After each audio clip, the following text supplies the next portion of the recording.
Hello again. My name's Megan Spencer and welcome to From a Whisper to a Bang, a podcast that dives deep into the vast sea of wartime and military remembrance and a pilgrimage in historical empathy. Thanks for joining me again on this, the sixth and final episode of the series. And I have a question for you. Have you ever wondered what peace sounds like?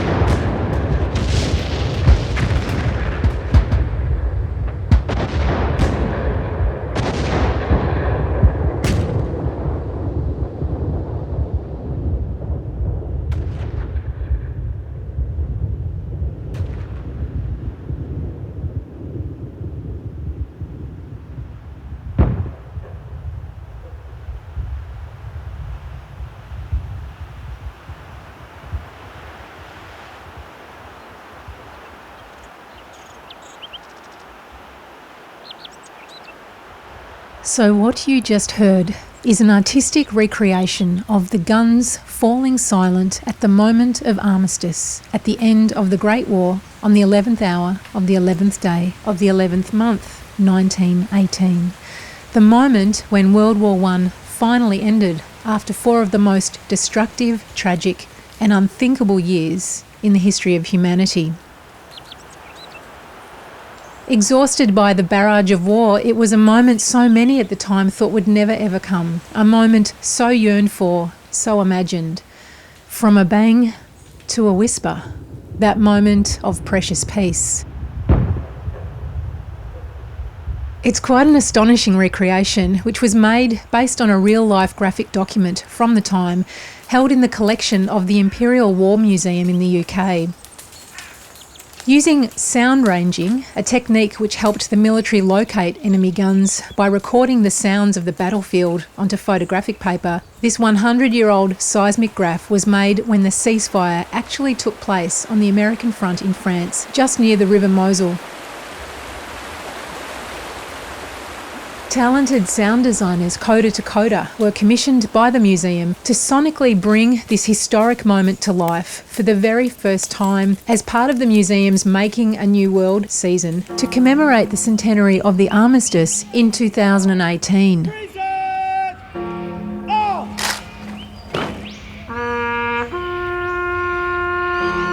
They very kindly shared it with us, for today's episode, which, as it turns out, also takes place during the centenary of Armistice and also deliberates on the notion of peace. Now, I don't mind telling you that when I started this journey, following in the footsteps of my serving ancestors, immersing myself in history and wartime remembrance, I had no idea I'd end up here at the centenary of Armistice, 100 years on from the war that changed everything. That I would wind up here at the Australian War Memorial, which until making this series is a place I'd never visited in my life. But I find now I can't keep away from the place. On this day, 100 years ago, the First World War came to an end. The Great War of 1914 to 1918 was the largest and most costly conflict the world has known. So wearing a hand-knitted woolen poppy with my grandfather Harry's World War II prisoner of war dog tag pinned to it, and imagining him next to me and his 4 serving brothers, Nat, Bill, Huey and Richard as well, those whose stories we've also explored a little in From a Whisper to a Bang. I now find myself, along with thousands of others, thousands of you, sitting in the parade ground of the memorial on the 11th of November 2018, just as the centenary of the Armistice ceremony is about to start.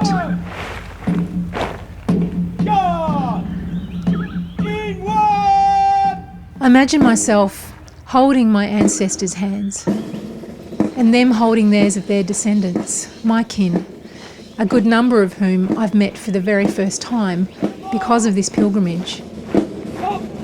And right now, in this warm summer sun, listening to the band strike up with tears rolling down my face, I realise that I am a soldier's granddaughter.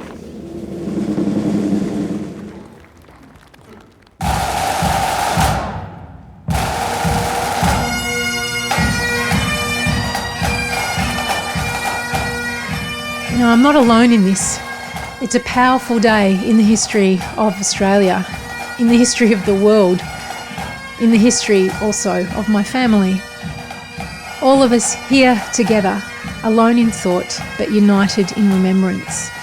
I look around and again, as I have been so many times while I've been making this series, I'm hit by the powerful realisation that everyone has a story. Everyone. What a moment to be part of in my lifetime. So many people to meet and listen to once the ceremony is over. From a whisper to a bang.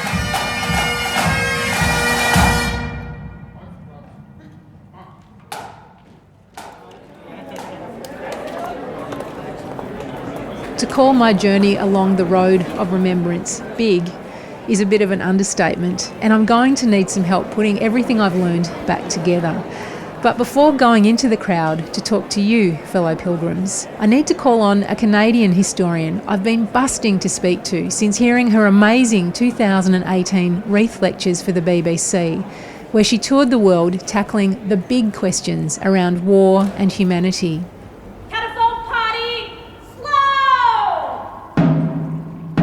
Professor Margaret MacMillan is Emeritus Professor of International History at Oxford University and Professor of History at the University of Toronto.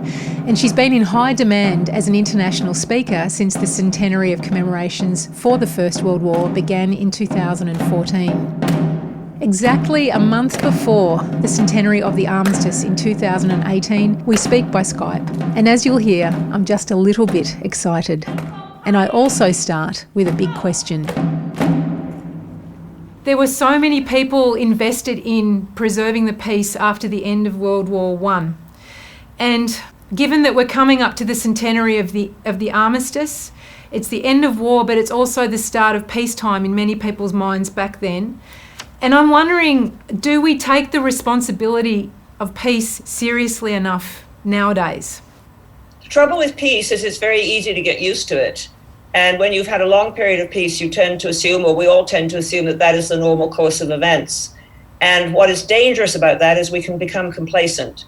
And we can fail to do the sorts of things collectively, as societies, as governments, that would encourage and help and enhance peace. And so, for example, we don't take seriously enough arms control. We don't take seriously enough dealing with potential conflicts. We act in ways that might provoke a conflict without, I think, fully realizing the consequences. And so peace is something that takes constant maintenance. It's not something that just happens. How do we do that constant maintenance? What ideas do you have about how we can preserve this peace and not take it for granted? I think one of the things we need to do is through education. We need to educate the generations of the young as they come along to understand what war can mean, because, of course there are parts of the world today which do know, and where people do know what war means, and there are war-torn parts of the world, Syria, Afghanistan, parts of Africa. But a lot of us, particularly in the West and in large parts of Asia, have grown up not really fully comprehending what war can mean. And so I think a very important role that education can play, and that's education not just in schools, but in museums, through the media, can make people aware of what the costs of war are. I mean, the danger in peacetime is we tend to glamorize war, or we have video games which glorify war. And I think we really have to make an effort as societies to counter those messages that war is easy, war is cheap, war is glamorous. We have to keep reminding people what it's really like. You've said that we shouldn't just leave war to the historians to think about. How do we get people to think about it, even in a day-to-day sense or a visceral sense or an emotional sense?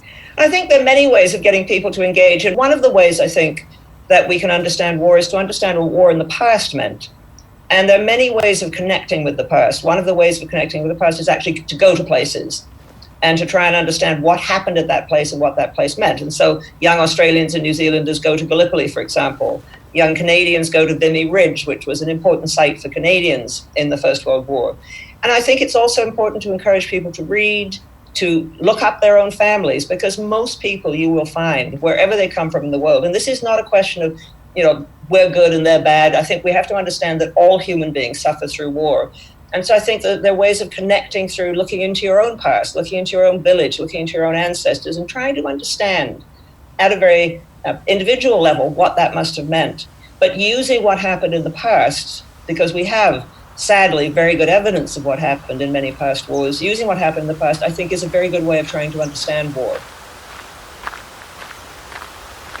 I've been on my own pilgrimages. This is how I've come to this project, and I'm calling this a journey or a project in historical empathy, to walk in my grandfather's shoes to a certain extent, in order to not just learn about what he went through, but also the implications of everything he went through, and it's just so enormous. Do you think that empathy has a role to play in preserving peace, in remembrance, this practice of remembrance? I think in the practice of remembrance, we try, to understand what people in the past felt and suffered. I think we have to be careful, of course, because we mustn't put 21st century attitudes or make 21st century judgments about what people were thinking and feeling. We can know so much about the past, but we can't know everything.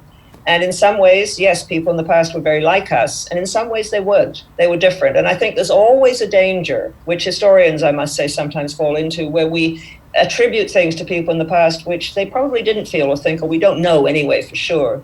And there's also a danger that sometimes we condescend to the past. And so we have tended to say, for example, with the First World War, they were all misguided, they were all deluded, it was a pointless war.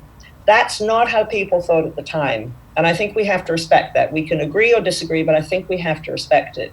But yes, there are ways of trying to achieve empathy with the past. And I think reading letters from the past, reading novels from the past, reading memoirs from the past. And of course, we can make judgments about whether the First World War was a good or a bad war or a futile war or whatever.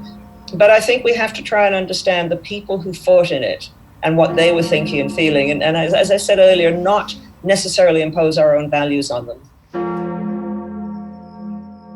But I do think we need to understand war. There's been a tendency, I think, among historians and among the rest of us to see peace as the normal state of human affairs, and to see war as something that happens when something nasty happens, as an aberration, some wicked person does something, or the normal institutions break down, and then we get back to normal, we get back to peace again.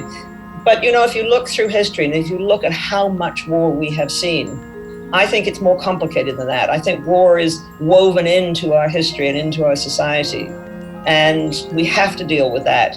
And unless we understand how wars start, unless we understand why they go on often beyond any reasonable point. The First World War, when you look at it, they should have said by Christmas 1914, this is hopeless. Neither side is going to win. Let's stop. And they didn't. And we need to understand why that happened. We need to understand why so many people, often decent people, people of goodwill, are prepared to get involved in wars, often very bad wars. We need to understand how you end a war so that you don't create the conditions for another war. And so I think the past can help us with that.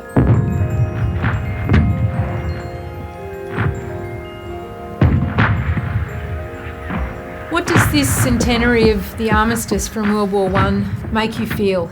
Well, it's a moment to reflect. Anniversaries in some ways are artificial. We get anniversaries every year and people are always thinking of a new anniversary. But a century is quite a good time to think, because it's over a lifetime, it's several generations, it's long enough to give us a sort of distance on the past, which we historians tend to like. And I think it is a good time to reflect. And I think what we need again to remember is that in 1918, when the guns fell silent, a lot of people thought, thank God, this is the end of it. We are now going to build a better world. We've caused this terrible catastrophe has happened, but we now have something that will come out of it that will be good.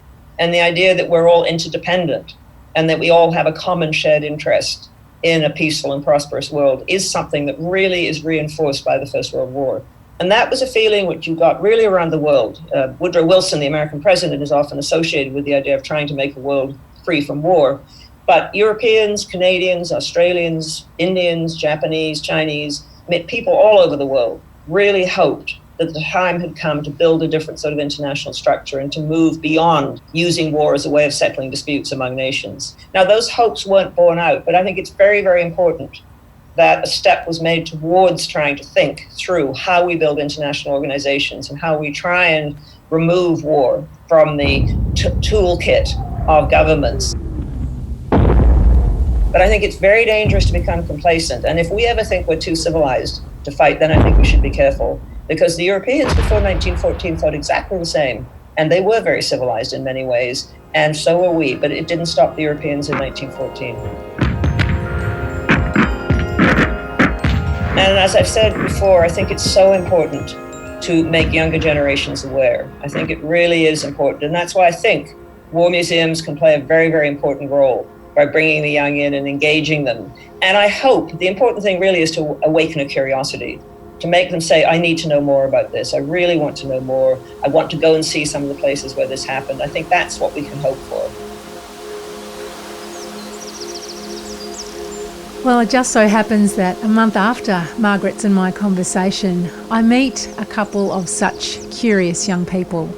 Along with thousands of others and myself, they're visiting the spectacular World War I nighttime projection display on at the Australian War Memorial as part of its Centenary of Armistice public program. Before our very eyes, hundreds of soldiers, sailors, nurses and aircraftsmen from a century ago are brought to life as giant archival photos from the war are projected onto the facade of the building and a massive tree. It's extremely effective and very moving. What's your name? Alexandra, How old are you? 10. And tell me where you are tonight. The War Memorial. Yeah. And what are you looking at? The pictures of and videos of who died. In which war, do you know? One. World War One. What do you think of this when you look? What does it make you feel? Well, it sort of melts my heart and makes it like heartwarming because it's all these soldiers that have given up their life and suffered to go into war. And do you think that seeing things like this from a long time ago, do you think that that can stop wars from happening in the future? Yeah, I think it would actually. And it's actually also sort of interesting to see all these pictures that you haven't seen before. So in your heart, what do you feel when you look at them? Well, happy because the war is ended, and also we're currently doing some stuff about this at school, and we're allowed to pick any topic out of the World War I or II, so I've decided to do the Treaty of Germany. Really? And why did you decide to do that? It's because I looked up some research and decided to get some facts down, and I thought this would be interesting. I'm not going to change, I'm going to keep going, so that's what I did. Is there anything else you want to say about tonight? Yes, actually, I bet that all the soldiers, if all the soldiers were still alive, I bet they would be very happy to see all these people come here and see them and see all the poppies and everything. You think they'd be acknowledged for what they did? Yes. Thank you very much. No problem. Cassandra, how old are you? I'm 15. I'm just coming to reflect, seeing as it's nearly Remembrance Day. I've come out with my father just to come and have a look at everything. We're going to be back here tomorrow as well for Remembrance Day commemorations and everything. So You sound like you're quite excited about this. I am. My dad's in the army, so there's a bit of a connection, and my grandfather served in World War II as well. So. Okay, so tell me, when you look at these images being projected here of, young people going to war and the hardship, what goes through your heart and mind? How do you feel and what do you think? I just feel for their families and feel for them because it must have been a very scary time. Knowing what we know now about the extent of the loss that Australia and every country faced, I think it's just really heartwarming to see all their faces and to see that most people were still happy even though it was a really tough time. So do you think we take peace for granted? I think definitely, yes, we do. Because we're very peaceful at the moment. There's a few conflicts going on, but there's nothing like World War II or World War I. I think we should definitely acknowledge the peace and how lucky we are today because of their sacrifice.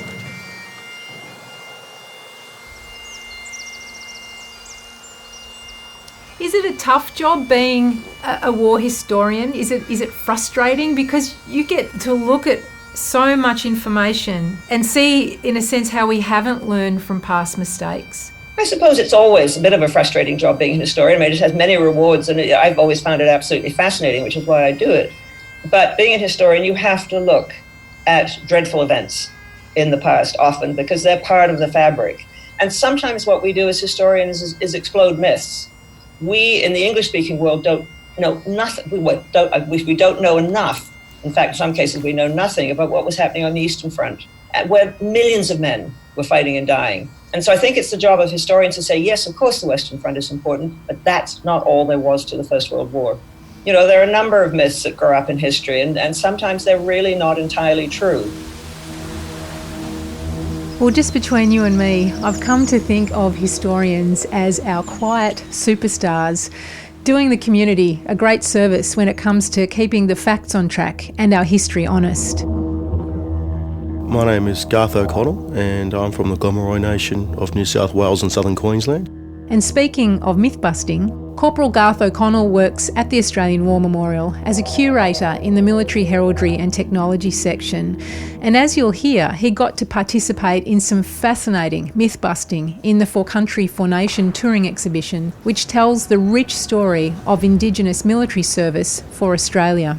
Yeah, my proudest part of the For Country, For Nation exhibition and like the subsequent book was about the Papuan and New Guinean contribution to Australia's defence, because they were until 1975 our third Aboriginal people, apart from Aboriginals, Torres Strait Islanders and Papua New Guineans. And they fought and died, and they're on the Roll of Honour over in like the memorial. There's dozens of names of Papuans and New Guineans who died during the war and within 2 years of the war's completion through their complications and so forth. But the dominant memory of Papuans and New Guineans is as a support role as the infamous Fuzzy Wuzzy Angels. So they're there carrying our guys down the tracks and caring for them and keeping the rain off their faces and holding them there. But the reality was that these guys are also barefoot in many cases with like an Australian submachine gun with army dog tags around their neck and like pouches and webbing, and they're out there liberating their own islands from the Japanese who had invaded and subjugated their people to terrible atrocities. So they were on the front line liberating their islands, not just the white Aussies and not just Aboriginal Australians from mainland Australia and Tasmania and Torres Strait. They're actually up there doing the hard yards, not just being a support role. And that's one thing which we wanted to show in the exhibition and in the book, that they were both in like a direct role and also in a support role, which is the more dominant memory. And it's still one of those major themes about the whole New Guinea island campaigns is the Fuzzy Wuzzies, and it's always a positive light. You never hear of other negative sort of parts of that service, because there were many of them who were forced to help out the Australian forces in New Guinea as part of ANGAO, who are the administration unit. Don't think that every Fuzzy Wuzzy Angel was there because of the goodness of their heart. They were told to do the job, and they did the job. So this is part of the truth telling. Yeah, it's all part of telling the truth. It's something which happened. The facts are there, and the pay which I was given, often lower than for like a white labourer, for example, whatever. But that'll happen, and it's of the time. We've moved on, and it's important for Papuans to see that they are respected and known for what they did during the war, not just in that PR event of having these beautiful men carrying these Australian soldiers, but the hard reality of them killing Japanese soldiers behind enemy lines and leading Australian Special Forces teams in behind and rescuing our guys. It's all part of the warts and all. We don't want to obviously focus on like the negative too much. There's no use in doing that, but just to acknowledge it happened and to sort of validate those local people's experiences and their memories in the community. It's all part of this big, huge, diverse story, which has got layers like an onion. The more you peel, the more you get to the middle, and there's a stench sometimes. But it's all part of the Aussie experience of war. And there's things you can learn off this, and how you can adapt and overcome and be informed about what happened in the past, and not make those mistakes again, and to give more respect where it's due, and so forth. Yeah. Lest we forget. Guard! Stand! Easy! Well, Margaret mentioned anniversaries before, and there have been a few on my mind lately. It's not lost on me that as I make this episode, it's just 3 months since the terror attack on the mosques in Christchurch, a senseless, unthinkable atrocity in peacetime that's tragically created the need for a new date of commemoration. The 75th anniversary of D-Day has also just taken place, with world leaders gathering in Normandy to mark the end of the 1944 battle that helped end the World War in which my grandfather and 3 of his brothers fought and survived. It's 50 years since the Battle of Bin Ba, a significant date for Australians in Vietnam. And it's also the 30th anniversary of the Tiananmen Square massacre, where soldiers were pitted against civilians with devastating costs and consequences. When the last person on this earth forgets you, your soul will truly die, is written on one of the fallen students' graves. But people like you will never be forgotten. Such powerful words about the need for remembrance and the debt that we owe the fallen. Let's go back out now into the blustery night where, next to the giant photographs, a huge symbolic light beam is being projected from the Australian War Memorial to Parliament House to mark the centenary of the end of World War I. Hi Chris, I'm Megan. So this is a podcast about remembrance, and I'm just sort of exploring what it actually means to us and whether it has any power to help prevent war and preserve peace. What do you think? Look, I don't know, but what I do know is if people don't remember things like this, there's no chance of preventing future wars. And for me, I feel lucky that I've had a life where I haven't had to face some of these things, and I feel grateful to the people who we're looking at today who went through all these horrible things. So that's what it means for me, I suppose. What emotions are you feeling? I'm presuming that you are. I am. I'm feeling mixed emotions. I'm feeling anger, real anger about the fact that a whole lot of ordinary people without much power got forced into this kind of stuff. And I'm thinking, a lot of young guys from Australia went over there, and ladies too, thinking it was going to be a big adventure, and it was a bloodbath. So that makes me angry. And I'm thinking, I'm happy now that kids are more educated today, and maybe people wouldn't be as easily led by their leaders into something like this that was horrendous on any level.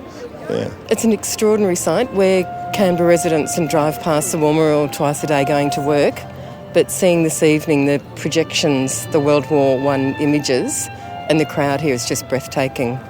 So it's not just what they're projecting, but how many? There must be thousands of people here on a Saturday evening, and it's a sign of, I think, the recognition that we're now giving to the fallen that I think was probably lost there for a few decades. So I think it's a wonderful thing that people are appreciating that, because for all the fallen, the devastation of the families is unfathomable.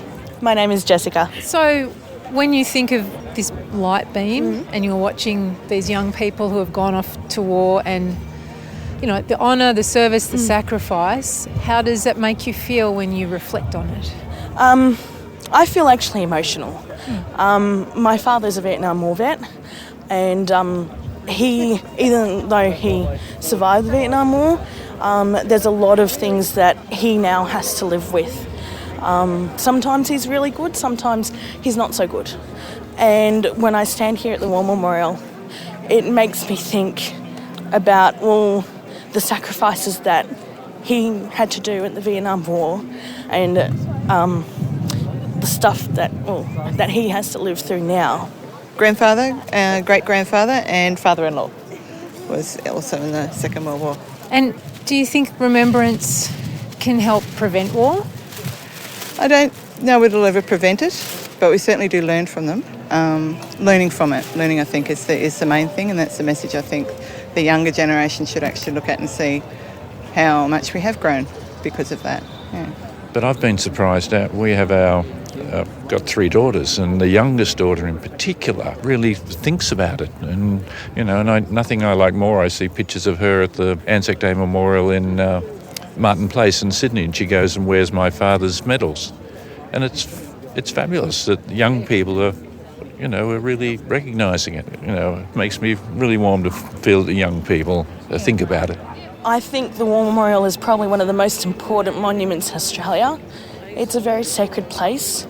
It's a place for reflection, and Remembrance Day Anzac Day are times to reflect on all the wonderful sacrifice that our servicemen have done for us to make sure that we're safe. I just wish there was some other way to bring the Vietnam veterans into. My husband won't come to these things. He's so bitter still because they were treated so differently to the World War I and World War II, and he's at home. He wouldn't come. It's got to be more. It's got to be more done for them. This is brilliant and wonderful and important, but we're not excluding them, but we're not finding a way to bring them in, and that's very sad indeed. It makes me as emotional as her when I see. You know, he's 71 now, and I don't know if he's ever going to feel included in remembrance. There's this question of how do we remember well? What might your answer be to that? I think the only way to remember well is to keep an open mind and not to just have one fixed view. You know, you go to one spot and you say, okay, done it. I've done the First World War. That really sums it up for me. Or you go to the D-Day beaches and say, okay, done the Second World War. I think you need to keep an open mind. You need to keep trying to understand it. These wars are enormously complicated affairs. And I always think knowledge is a good thing. The more you know, the more you have to reflect upon it. It's like grist to a mill. It's like, feeding yourself so you can do more active things. And I do think the more your brain has to work on, the more you're likely to think. Well, someone who also agrees with Professor MacMillan about the value and benefits of active remembrance is historian Dr. Carl James.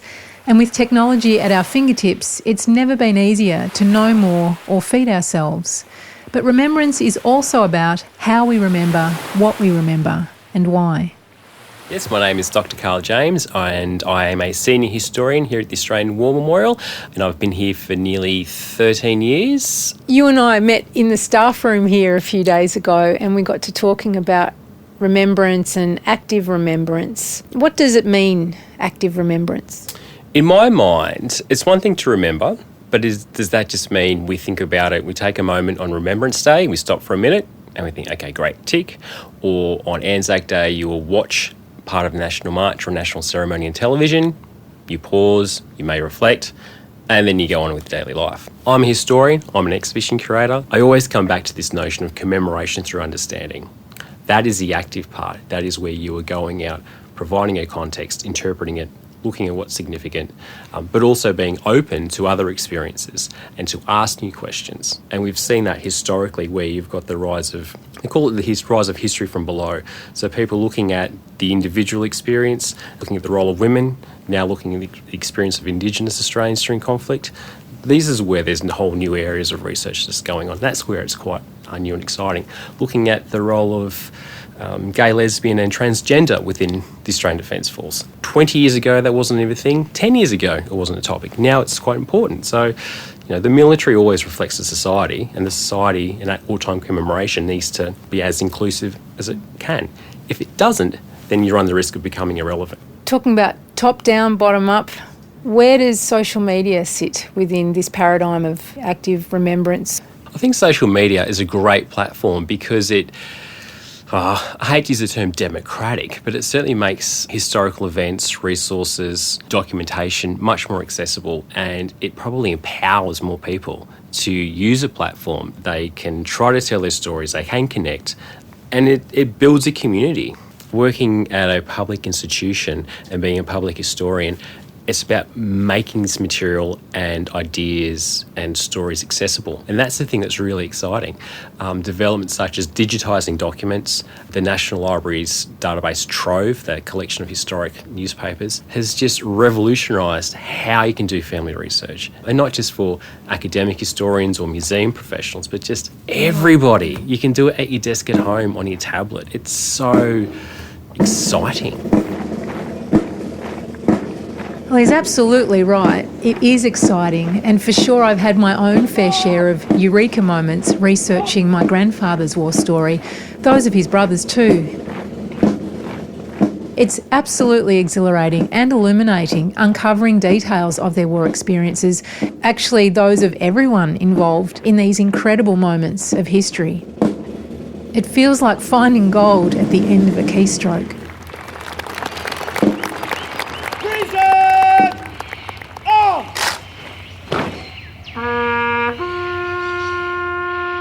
But now I can't help thinking back to my chat with Jessica and her mum just before at the memorial, how her father, a Vietnam veteran, feels so overlooked when it comes to who's acknowledged and celebrated in our national military narrative, that there could be a certain selectivity around whose service is acknowledged and recognised, no matter how accessible this information might be these days.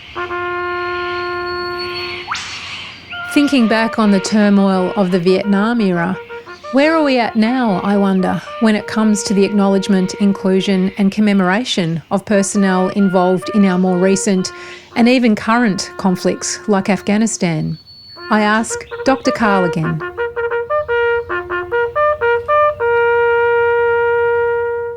We're in this really interesting space. I think now that the numbers of Second World War veterans are rapidly passing away, our single largest body of recognisable veterans are certainly the Vietnam veterans. And in many organisations and associations, they are the sort of the keepers of Anzac, for want of a better term. And I think too, the younger Iraq and Afghanistan veterans have learnt a lot from the struggles of Vietnam veterans faced post-conflict. And the Australian community too has been much better, I think, at dividing the soldier from the politician. So that whole sense of, supporting the troops, being active and engaging and thanking servicemen and servicewomen for their service. And I really think we're in a bit of a crossroads as to what commemoration will look like in the future, what to commemorate and why. What would you like to see Australia do when it comes to commemoration? How do you think we can remember well? I think we can remember well by asking new questions. That's what we need to do. We have to ask new questions. And we also need to keep in mind that the rites and rituals of commemoration, so how and what we observe on Anzac Day and Remembrance Day, has changed over decades. So another thing for us, I think, to consider if we look into the future is that there will be no one narrative. There are as many different experiences, and that needs to be considered. And what we think of as important today may not be the case in 20 or 30 years' time. So we just need to be open to it. Also, the guardians of Anzac Day, for example, like the RSL and what have you, they've responded to that. And so you do see the changing nature on Anzac Day where lots of different groups march, children, migrants to Australia. So when Anzac has been static, that's when it's run the risk of becoming irrelevant. The success or the longevity of Anzac and Anzac Day and wartime commemoration is that it does change. And you just have to acknowledge that lots of different questions to ask, lots of different experiences, and so long as we're all thinking, reflecting and working together, then that's fantastic.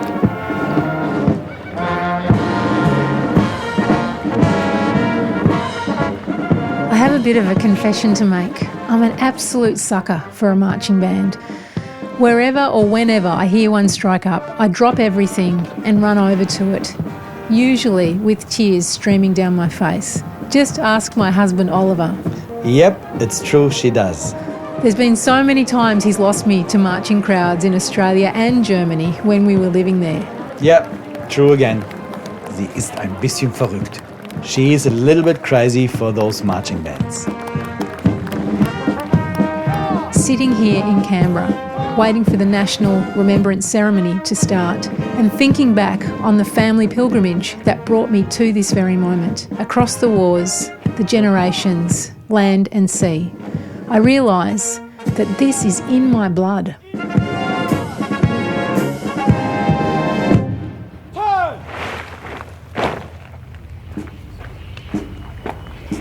Ladies and gentlemen, please be seated. The gentleman I'm sitting next to in the crowd is having his photo taken for a national newspaper. His name's Ron Mallion and he's wearing a stack of medals belonging to his family members. The top here are both First World War. Uncle Les, he was wounded at Villers-Bretonneux in April 18. This is my father-in-law, Eric Ray. In his early 80s, Ron's my dad's age, and during World War II, Ron's father served as a chaplain in the Middle East. And these are my dad's from his Middle East days. How did the war affect you as a young fella? A young fellow, well, I was 5 when my dad was in the Middle East. Well, you certainly miss your dad, of course. What Yes. about afterwards, when he got back? When we got back, that was just... I can remember meeting my dad on Central Station, and Mum and Dad have told me that my first words with Dad when we met him on Central Station in Sydney, your favourite pudding's on tonight. It was lemon pudding. That's one memory. So why is it so important, Ron, to remember the fallen and remember those who have been in service? Because they gave their lives for us, for our freedom, and we have to acknowledge that. And thankfully, when you go to these last post ceremonies, there's lots of little children there, and that really is really good. Why is it so good? Because they're the future. Yeah. Do you think that is a way, perhaps, to help prevent future conflicts and to preserve peace? Well, we would hope so, but really, the future, or what has happened since the war, well, we're still in wars, aren't we? But hopefully, eventually, we will be in a period that we don't see any wars. My wife and I have 6 great-grandsons, right?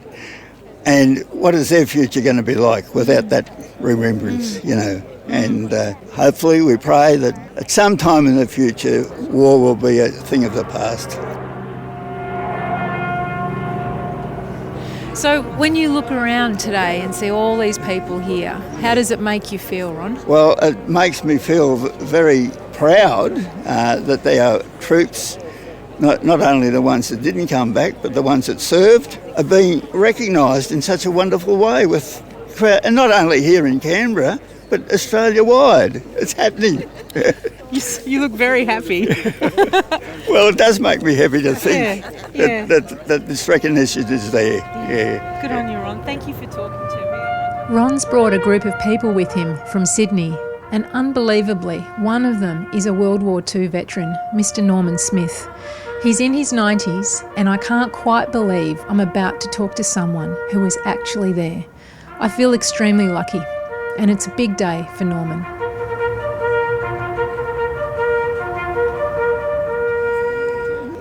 The reason why I'm here is just to honour those fellows that I served with.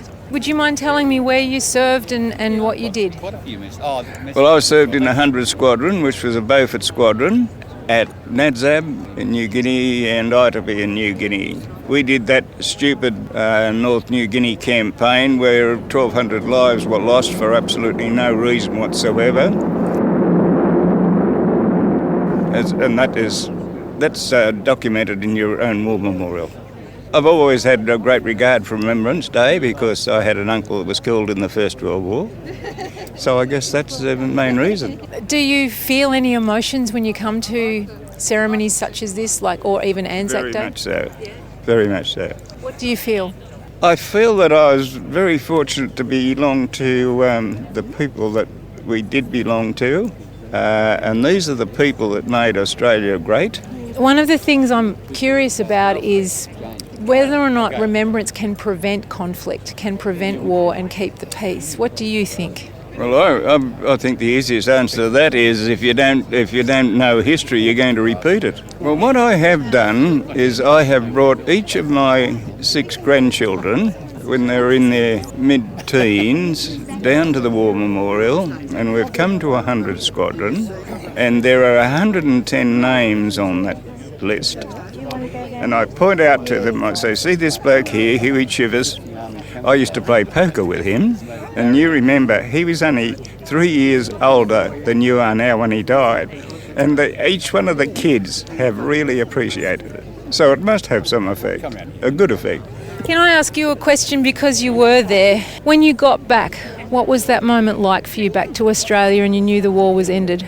Glad to be home. We had over 4 years away from home, and I came home, I was in the tram, I carried my kit bag home, I knocked on the door and I said, I'm home, Mum. So we had an easy war, or I had an easy war.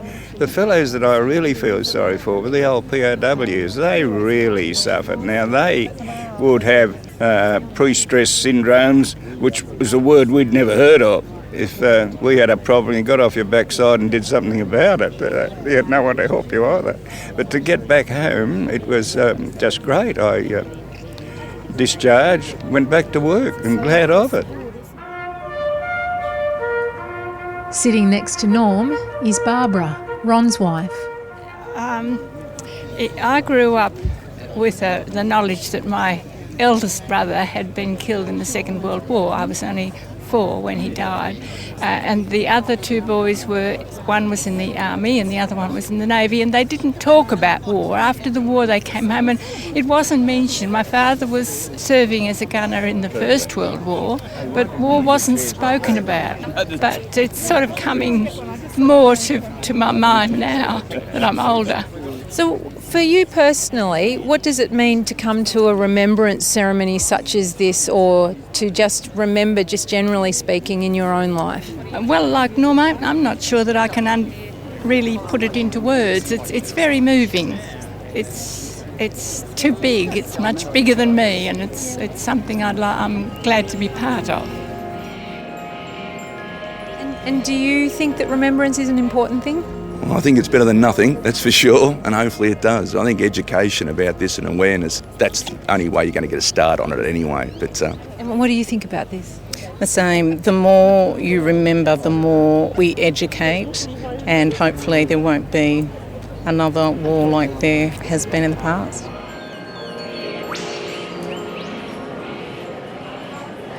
Listening to all these heartfelt words about remembrance, especially to Ron and Barbara, children of the war, just as my dad Bob and his sister Margaret were when their father, my granddad Harry, went to World War II in 1939. I think about the trials they went through with my grandmother Lillian as a family, really in limbo for 4 years until Harry came back from Germany as an ex-prisoner in 1945. And also again after he got back. The battle certainly wasn't over.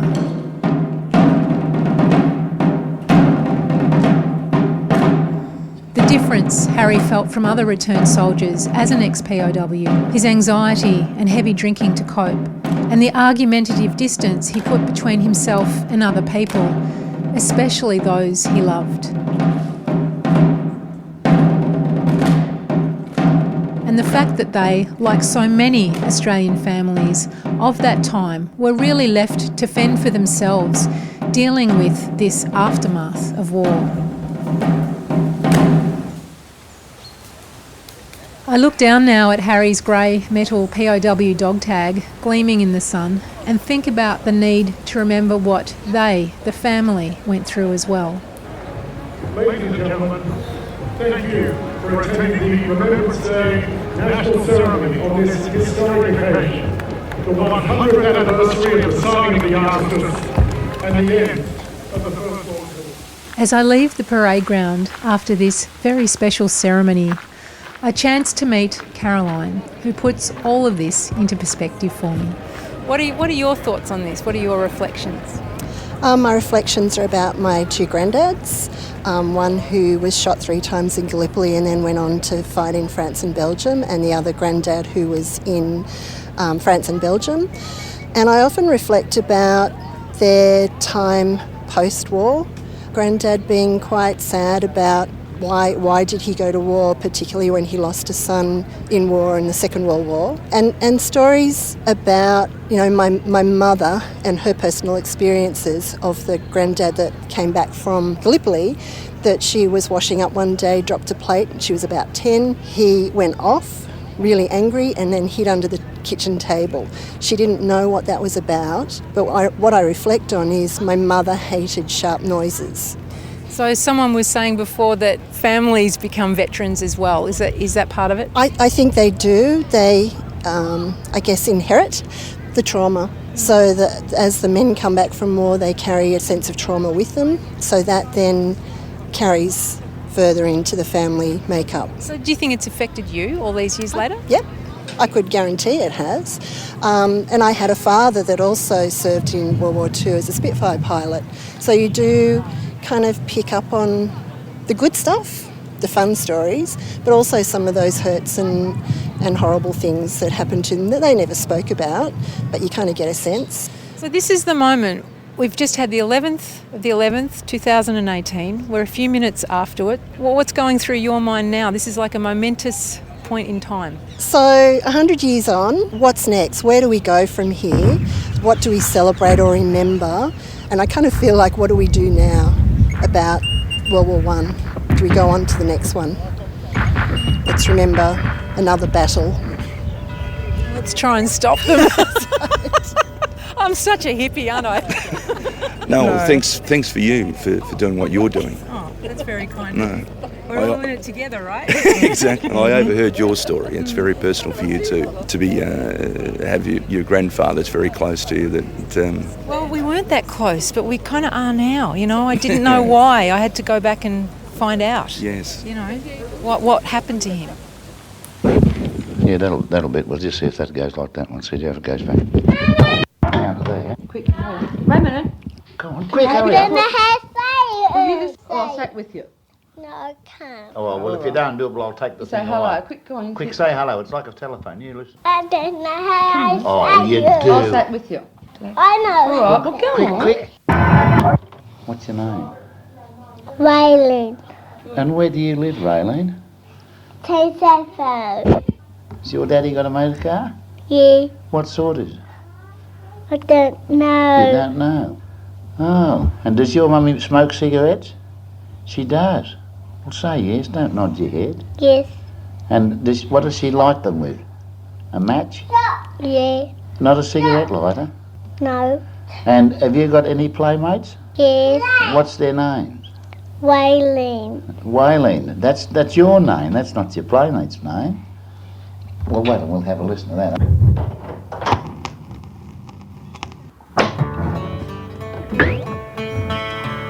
So that was Harry's voice. I accidentally stumbled on it last week, listening to an old reel-to-reel tape that's been in my dad's garage for 30 years. Hand on the tape. Recorded around 1970, he's talking to my cousin Raylene, daughter of my Auntie Margaret, whose voice you also hear, my dad's late sister, who, like Bob, was also born before the war.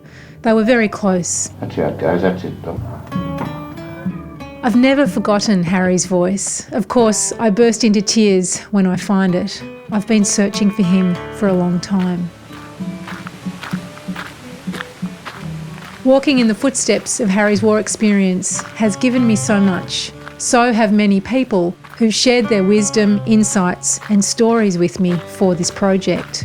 And he'd sing songs about the Navy, you know, stop the clock or I'll lose my quarter, don't get snoring on the sack if I'm not there to mix the mortar. Oh, the funny things he used to tell us and the stories, just make up things, you know. Like my second cousin Janice, singing a Navy song her granddad Bill Spencer taught her as a kid, her pop, Harry's older brother, who served in the Royal Australian Navy for 26 years. Remembrance can be heavy work, and regardless of whether or not it can prevent war, one thing I do know is that it can heal. This is my dad, Bob again, Harry's eldest. What do you reckon Grandad would make of this project? Well, I think he'd be very proud. He'd add his bits to it, because I think he'd enjoy it, as he enjoyed writing about it. Are you glad to know this stuff? Yeah, I am. We all are. And you've found out more than we have ever found out. And I bet there's a lot of other grandchildren, or children, that wish their grandchildren had done the same. Now, just for the record, when it comes to taking to the streets to democratically protest for peace, I'm all for it, but times have changed. Today it feels as if everybody's yelling, but no one's listening. So listening for understanding has become a radical act of unity. As I've found out, in From a Whisper to a Bang, it's transformative. And as the centenary of the Armistice has reminded us in no uncertain terms, war is a terrible thing. No one wants war unless you're a crazed person. I would do anything I could to stop my children being involved in a war. Anything, I don't know what, but... And my lovely, big-hearted Auntie Delma, Harry's youngest child, on From a Whisper to a Bang. And you look at the people in any wars, unless there's someone who's been totally brainwashed to be hateful and hurtful. Most people just want a simple, happy life for their children and better for their children. And that's all we strive for. Across all cultures, you mean? Cultures. All cultures want happiness and a good life.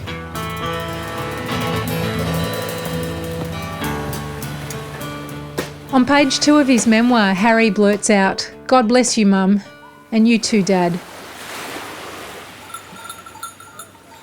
Having pored over his story, coming to understand the suffering he went through as a soldier and as a POW, I want to say to him now, bless you, Harry. And thank you. I'm a better person for knowing your story. You were indeed a fighter to the end, as is written on your headstone. I still can't speak or think what to write, but I'm so sorry that this terrible war continued to have an effect on your relationship with our grandpa. I had a granddad that was interested in so many parts of my life, and as I became older, he would tell me stories about working hard, what it takes to get ahead in life, and have discipline in whatever you do. So I'm going to give the last word about Harry's legacy on From a Whisper to a Bang to Delma's son, Guy, my first cousin, who Harry spent a fair bit of time with in the last years of his life. It's simply a beautiful tribute to a man who found peace at the end of his life and a tribute to the power of remembrance. And I'm incredibly grateful to Guy for sharing this with me. He told me of some of the hardships in the war and would make light of it when I asked about his tattoos, about being sick and what food they ate and why he wouldn't eat potatoes. He was an encouraging, sometimes grumpy, joke-telling grandpa. That being said, I could always sense a protective mode within, being careful not to let his guard down. It's a terrible thing, war, and I'm truly sorry you guys missed out on this side of Harry. I can't thank you enough for sharing our story.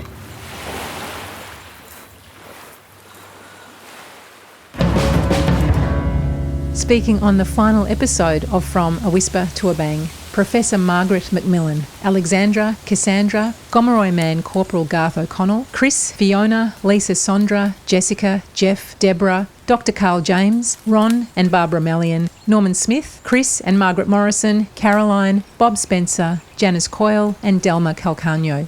You also heard the voices of Richard Cruz, Oliver Budak, Scott Bevan, Harry Spencer, Margaret and Raylene Robinson and Guy Calcagno. Series music is by the amazing Zaluris White, with additional music today from the Diggers Requiem, Canberra City Pipes and Drums, Warren My Man, Wing Commander Jonathan Lilly, and the Royal College of Duntroon Military Band. Additional sound by Coda to Coda, sound mastering by Chris Keogh. From a Whisper to a Bang is produced and presented by me, Megan Spencer, and commissioned by the Australian War Memorial. Enormous thanks to everyone at the Memorial for their support and for giving me the opportunity to tell this story. You can listen or re-listen to all 6 episodes on the Australian War Memorial website, awm.gov.au, or on your favourite podcast app. Thank you to today's speakers, also Stephen Tualdo, Trevor Carter and Bob from the AWM studio, Mick Wordley, Coda to Coda and the Imperial War Museums, Chris Latham, Heath Bigg, Professor Margaret MacMillan and Judd Floggill, Team Pop, Trevor, Nikki, Janice and Helen, and of course the Spencer family. Special thanks too to all of the people interviewed for this project and its many supporters. And thank you so much for coming on this epic journey of remembrance with me. I'd like to dedicate the series to all who serve, past and present, and the families who support them. So if I may, my wish for us all, may we remember well, listen closely, look after each other, and aspire to live in peace.